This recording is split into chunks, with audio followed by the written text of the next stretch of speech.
So our saying this episode, right, is another one of those real common sense sayings, like we've been talking don't about. envy the wicked. Yeah. Oh, okay. Like, well, That's duh. good. Yeah. And then if you think about it, oh, you mean like I do constantly? Yeah, right. It's like a common sense saying that if you thought about it, you'd be like, yeah, that would be a bad thing to do, right? No, don't kick people when they're down. Help them up. And it shouldn't even need to be said, except for the fact that we're all terrible human beings. Yeah. So, the thing I like about this First John passage is that it's short, it's simple, it's encouraging, and it's impossible. Yeah. It's like anyone who loves their brother and sister lives in the light, and there's nothing in them to make them stumble. Well, that's great, except, well, I can't do that very well, right? Yeah.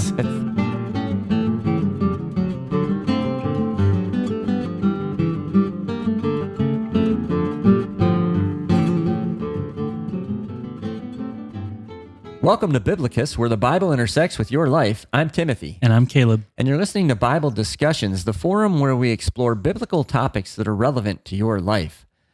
Today, we are continuing our series on the 30 sayings of the wise from the book of Proverbs. And in this episode, we're going to discuss saying number 28, which is, do not gloat when your enemy falls. So let's go ahead and read that passage in Proverbs 24, verses 17 and 18. Do not gloat when your enemy falls. When they stumble, do not let your heart rejoice, or the Lord will see and disapprove and turn his wrath away from them. So if you've been listening to Biblocus for quite some time, and you were around when we did our episode on Obadiah, this might sound really familiar, because that episode was episode 34, Judge Not. Like, for example, Obadiah verse 12, because there's only one chapter. You should not gloat over your brother in the day of his misfortune. Oh, that sounds familiar. Yeah, that's exactly what we're talking about, pretty much. Except this time we're talking about your enemy. Yeah, so it's I guess. harder. Yeah. So, what we came away with from our study of Obadiah was don't kick your brother when he was down. And like I said, that was tough for me because I'm kind of a smart aleck. I like to turn a joke in a phrase. And if you do that, you hurt people's feelings a lot. And it's kind of mean. So I'm trying to do better, but not having mixed success. But this one's even harder. It's like, don't even kick your enemy when he's down. If you kick your enemy and, everybody's like, oh yeah, good job. Yeah, he deserves it. Yeah. So anyways. Yeah, it does take it up a notch. So this word gloat here in our proverb is from the Hebrew word samach, which has the meaning rejoice. But it also has the sense of cheer up or brighten up. And so I think when you think of it that way, it highlights the problem in this proverb. It's like, wow, I'm having a great day now. And I saw my enemy. Yeah. Man, I'm so bummed out. Well, did you hear Timothy lost his job? Oh, boy. Wait a minute, what? Yeah. It shouldn't work that way. I think when you think of it like that, you do see how wrong it is. But it does come very naturally. That's the Germans have that word for it, right? Schadenfreude, I think. Oh, yeah. Schadenfreude, it's the enjoyment of someone else's misfortune. I will take your word for that. But if I did lose my job, I've always got the massive income from Biblocus to fall back on. Yeah. So that'll be good. You could move right back in because this is your mom's house. You wouldn't even have to leave. I hope she's not watching this episode. I just need to use the fireplace for the background. All right, so we should not be having a heyday because somebody else is having a bad day, right? And so, in fact, this proverb says that the Lord will see and disapprove of that kind of behavior. And so, what do we usually call something that God disapproves of? That would be sin. Yeah, sin. So I think that's important to our understanding of the final phrase of this proverb, which says, and turn his wrath away from him, right? Because if you read this wrong, you could say, oh, well, I don't want the Lord to see that I'm happy about this, because then he might turn his wrath away from the other guy that I want to see get pummeled right now. The point is, where's the wrath going? Yeah. It wouldn't be in the spirit of this proverb to think that it meant that. It's like right? the eye of Sauron rotating around to notice you. Yeah. Yeah. Well, because if you read that as, well, I want to see my enemy continue to have a bad day, so I don't want to do anything. I'm not going to get happy about it. And maybe, no, I hope he's okay. yeah, exactly. It can't mean that, because that would be against the whole idea. Well, God knows the heart anyway. Yeah. So. Yeah. And so what it really means is, if he does turn it away, guess who he's going to turn it toward? Yeah. You. And so, because you're a sinner now, because it may be that, say, a person is getting a comeuppance for something terrible that they've done, and maybe that's what should happen to them, right? If in a universe that's sane. But if you then rejoice in it, now you're part of the problem too. Mm-hmm. And in God's eyes, you're a sinner, and you have to be subject to his wrath. I mean, we're called to be righteous, to be like God, and we never see him celebrating someone's sin, right? Yeah. Like he comes down to the garden and is clearly disappointed with them. It's not, I gotcha, Right. When he sends Nathan to David after the episode with Bathsheba, right, and Uriah, like he's never happy about it. Right. It clearly grieves him, and he's angry, but it grieves him, and that like we're called to be like him, so that should be our response. We should never be happy that someone's, even if it's not something they like did wrong per se, Mm-hmm. if something bad happens to them. Yeah. That should never be our response, because it's never God's response. Well, what it means when you gloat over somebody else in their trials and difficulties is that you're making yourself an enemy with God Mm-hmm. at that point, because he's against that, and that makes you subject to his wrath. And so whatever evil your enemy may have committed, gloating over that when they're destroyed is a worse sin. Mm-hmm. So that's kind of what this is saying. It's worse to gloat over their destruction than whatever it was that they did. Mm-hmm. Now, a further implication is what you just said, that God doesn't rejoice at anyone's fall, right? And that's evident from several New Testament passages, but especially, I think, Luke chapter 15, right, where Jesus tells the stories of the lost sheep, the lost coin, and the lost son. Yeah. Right? They're all about the recovery of someone who's stumbled or fallen or lost. Mm-hmm. And that'd be good homework reading for you. If you want to go read all of chapter 15, we're just going to read one verse out of it that kind of summarizes the sentiment of all three stories. And that's Luke 15:10, which says, "In the same way, I tell you, there is rejoicing in the presence of the angels of God over one sinner who repents." And that's celebrating in all those stories. God is being represented by the shepherd that's lost a sheep, the woman that's lost the coin, the father who's lost the son, and is always the one celebrating him for finding it. Mm-hmm. Right? Yeah, and that's the example that we're being set here. Yes, yes. He even tells us in the saying, right, not to rejoice when our enemy stumbles, not just when he falls, but when he stumbles. And it's kind of like, well, what should you do if you see a person stumble, right? If you have an elderly parent or a loved one, a toddling child, right? And you see them stumble, you're going to try to catch them.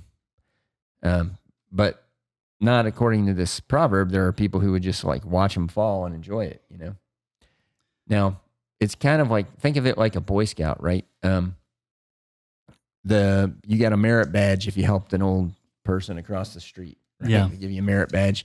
You can pin on there. They didn't have one for mocking somebody after they face plant in the mud. No, that's the Evil Scouts or something. But there's a famous passage about stumbling that I wanted to read from Matthew 18, verses 6-9. "If anyone causes one of these little ones, those who believe in me, to stumble, it would be better for them to have a large millstone hung around their neck and to be drowned in the depths of the sea. Woe to the world because of the things that cause these people to stumble. Such things must come, but woe to the person through whom they come. If your hand or your foot causes you to stumble, cut it off and throw it away. It is better for you to enter life maimed or crippled than to have 2 hands or 2 feet and be thrown into eternal fire. And if your eye causes you to stumble, gouge it out and throw it away. It is better for you to enter life with one eye than to have two eyes and be thrown into the fires of hell. Now, we've talked about this passage on several occasions in the history of our podcast, but and I like to say, if somebody asked Jesus, "Oh, you're not serious about that, are you?" and he'd be like, "About cutting my hand off, poke my eye out, whatever," he would probably say, "You know what? Why don't we just not sin and we don't have to worry about it?" Yeah. And so, but it reminds me of our Numbers episode where we talked about, in the book of Numbers, you see people suddenly start to die because God tells them at the beginning of the book of Numbers, move the tent into the center of the camp and camp around the it. tabernacle. Yeah. Where his presence is. Yeah. And they did that and people started to die. And that was because they weren't compatible with God. And so if you think about it, well, you have two choices. I can either leave the tent outside so nobody dies and we'll just still be a lousy community we always have been, or I could bring God into the middle of the camp and purge and get rid of the things in the community that are not compatible with God. And I think that's what this is saying, what Jesus is saying here. He's saying, look, if there's some part of you that is incompatible with God, then just get rid of it. Yeah. And I think this also has, like even what Jesus was talking about, has a corporate application. Like obviously it has an individual application too. And there's even stories of like church fathers who took this very literally. No, and cut a hand off. Yeah. Ouch. Or cut something else off. And but I think like Jesus, he says like these things must come, but woe to the people through whom they come. And then suddenly he's talking about hands and feet. Well, maybe you can read this as an analogy of the body of Christ, right? And we've got hands and feet, certain members of the body, certain individuals, and that the church as a whole is going to be saved, right? But so I think it has both the individual and corporate application, which is exactly what happens in Numbers. It's the whole people of Israel, right? Mm-hmm. The nation is going to be brought over the Jordan River, but it turns out that the entire generation had to die off because of their unbelief. Yeah. Well, if you're interested in this topic, go back to episode 4 and God, which is called God with Us. And that's our Numbers episode. And you can get more information about this concept and what we taught about it then. But just note that it's compatible with this because here Jesus is calling in Matthew 18 for us to get rid of anything that's not compatible with God. And I think what the proverb is telling us is also if there's some part of you that loves pulling down other people, that's like that's how you get your jollies. Like that's what cheers you up. And just get rid of that too, because that's a bad scene. Yeah. I mean, the saying says that God is not pleased with that. Right. Right. So he's not pleased if you cause somebody to stumble or if you are kicking them after they've stumbled. Yes. Either one is very bad. Yeah. And you can go back and look at our Obadiah episode also, because we talked about that there too. But there's other New Testament passages. This is a pretty popular topic amongst the biblical writers. And we've seen it now in the Old Testament, we've seen it in Jesus, and now in 1 John chapter 2, verse 10, it says, anyone who loves their brother and sister lives in the light, and there is nothing in them to make them stumble. Yeah, and that's interesting because everyone's going to say, well, of course I love other people, but the truth that's going to come out. Yeah, right. If you cause them to stumble or if you gloat over them, yeah, they do. Like there's a famous, not famous, but there's an old family story that we have of an older brother tripping a younger brother down the stairs. I don't know. It's some ambiguous person who will not be named. He's definitely not sitting at this table. Well, the thing I like about this 1 John passage is that it's short, it's simple, it's encouraging, and it's impossible. Yeah. It's like what, anyone who loves their brother and sister lives in the light, and there's nothing in them to make them stumble. Well, that's great. Except, well, I can't do that very well, right? Yeah. There's actually a story, there's a legend that the Apostle John, because the apostles were traveling around, that he comes to this town to a church that they had planted, and he comes in to preach, and all he says over and over again is, "Little children, love one another. Little children, love one another." And they finally ask him why, and he's like, "That if you do that, it'll be enough." And maybe it's because it's so hard. It's like, Yeah. actually, this is all you need to focus on for the rest of your life because you're still going to be bad at it. Yeah. Well, I mean, yeah, you read a passage like that, little children love one another, or this one we just read in 1 John 2:10, and it reminds me of that saying that's attributed to Mark Twain. It's not the parts of the Bible I don't understand that bother me. It's the parts I do understand, right? Yeah. And it's easy to understand, but it's like, Well, it's like exactly why everyone always asks. Jesus doesn't really mean that about cutting his hand off, right? Like, yeah. he says stuff that cuts deep. If you look at a woman with lust, you've already committed adultery in your heart, and it's like, not really, right? Like, it's not that bad. Well, we're programmed to protect ourselves, right? So when somebody says, "Do you mind if I cut your hand off?" You're like, "Yeah, I do." But when Jesus says, "Would you mind getting rid of that like hideous behavior of yours?" Like we're like, I don't want to get rid of it. Yeah. So some things you'd probably rather cut a hand off than give up. Maybe, yeah. So, I haven't found that yet, but okay. Yeah.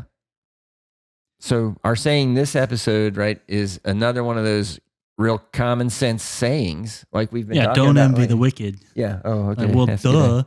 Yeah. And then if you think about it, you mean like I do constantly? Yeah, right. It's like a common sense saying that if you thought about it, you'd be like, yeah, that would be a bad thing to do, right? Don't kick people when they're down, help them up. And it shouldn't even need to be said except for the fact that we're all terrible human beings. Yeah. So, anyway. Yeah. So the Apostle James has something to say about this too. In James 2, verses 8 through 13, he says, "If you really keep the royal law found in Scripture, love your neighbor as yourself, you are doing right. But if you show favoritism, you sin and are convicted by the law as lawbreakers. For whoever keeps the whole law and yet stumbles at just one point is guilty of breaking all of it. For he who said, 'You shall not commit adultery,' also said, 'You shall not murder.' If you do not commit adultery but do commit murder, you have become a lawbreaker. Speak and act as those who are going to be judged by the law that gives freedom, because judgment without mercy will be shown to anyone who has not been merciful. Mercy triumphs over judgment." So the power of sin to destroy us can be overpowering, right? I mean, that's kind of like what he's talking about in here. And but the way out of its grasp, right, is to recognize its power and let go of it. Yeah. Like, I recognize that I can do these things to other people, and it's devastating to them, but don't. Yeah, that's what Jordan Peterson talked about, like the recognition of nakedness in the garden as that Adam and Eve recognized the ways in which they were vulnerable, so they covered them up. Yeah, and which means by implication you also recognize how everybody else is vulnerable. Yeah. I mean, I think today's saying is warning us. Don't do that. Like, don't seize the power, of judging other people. Don't seize the power of laughing at somebody in their misery, in their downtrodden state. Yeah. Well, one thing I wanted to bring up, I thought of it earlier, but it fits in well here too. Ezekiel 33:11, and we've talked about this recently, I think. Say to them, "As surely as I live, declares the sovereign Lord, I take no pleasure in the death of the wicked, but rather that they turn from their ways and live. Turn from your evil ways. Why will you die, people of Israel?" Like earlier we were talking about, well, how does God react to it when you fall? Like, that's how. And so what James is saying here, what does he say? Judgment without mercy will be shown to anyone who has not been merciful. Mm-hmm. Or as Jesus says, and we read the Lord's Prayer in a recent episode too, and then the verse after which he says, "For if you do not forgive others their sins, your heavenly Father will not forgive your sins." Yeah. And that's the warning, Well, we all recognize, right, the power of this ability that we all have to ridicule other people. And it's a temptation. It's a powerful draw on us to use it. Mm-hmm. And it to me, it's like Tolkien's ring of power, right? It's sin is like that ring. Sin wants to be used, right? Like it says of the ring in Lord of the Rings. Sin wants to be used. It wants you to gloat over it when you use it, just like Gollum, petting his ring, when he has it in his hand, as weird as that image is in the movie. And, we're like that with the ability to judge and ridicule other people. When we use it, we're like, oh, that makes me feel good. Yeah. I live longer. They don't, Mm-hmm. and, it's a strange thing. God would rather that we be like him and rescue people from their sin and from their stumbling and from their situation. Yeah, like the saying about rescuing those who stagger towards death. Yeah, our recent episode that's on, one of on the, that. Yeah, one of the sayings in Proverbs. It's ultimately a heart issue, right? Like God has revealed his heart to us. It says so in the proverb that we're studying. That God's not like that. He's like this. He doesn't want to see you doing that, and because he's not that way, and he wants you to be like him. And so you ultimately have to decide: do I want to have the heart of a man, or do I want to have the heart of God? The heart of man gloats over others when they fall and stumble, and the heart of God rejoices when he sees people helping other people up. Mm-hmm. Right? Yeah. So our wise words takeaway is decide to have a heart like God's and help others up when they fall. Yeah, I mean, it takes a conscious decision to do this, right? It's not. That's the value that we've seen in all of these sayings of the wise, right? Is think about them in advance, and be ready for the situation.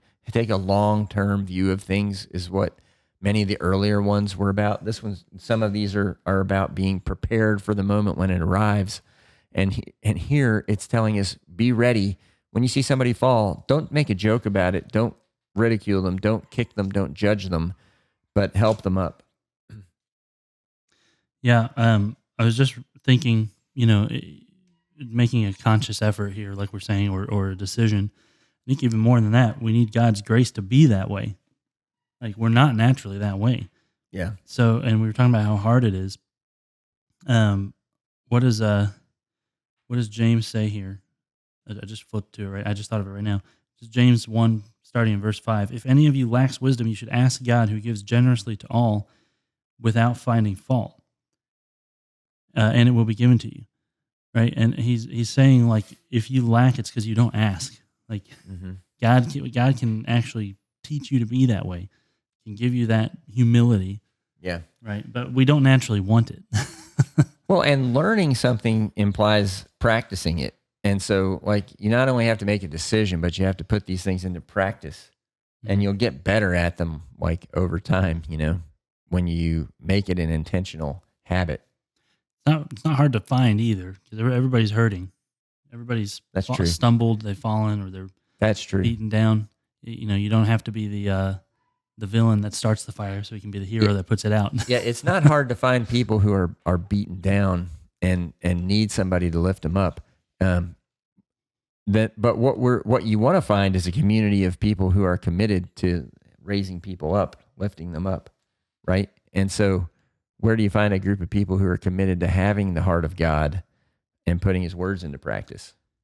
Yeah, that's another definition of church. Yeah, we've defined it. What is this, episode 82? Yeah, about 82 different ways probably. Yeah, we've talked about what the definition of a church is about that many times now.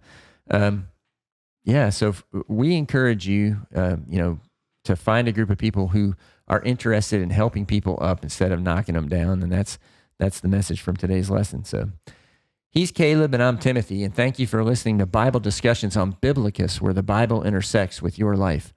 Please consider subscribing to our channel to help support our efforts. All scripture quotations, unless otherwise indicated, are taken from the Holy Bible, New International Version, NIV, copyright by Biblica Inc., used by permission of Zondervan, all rights reserved.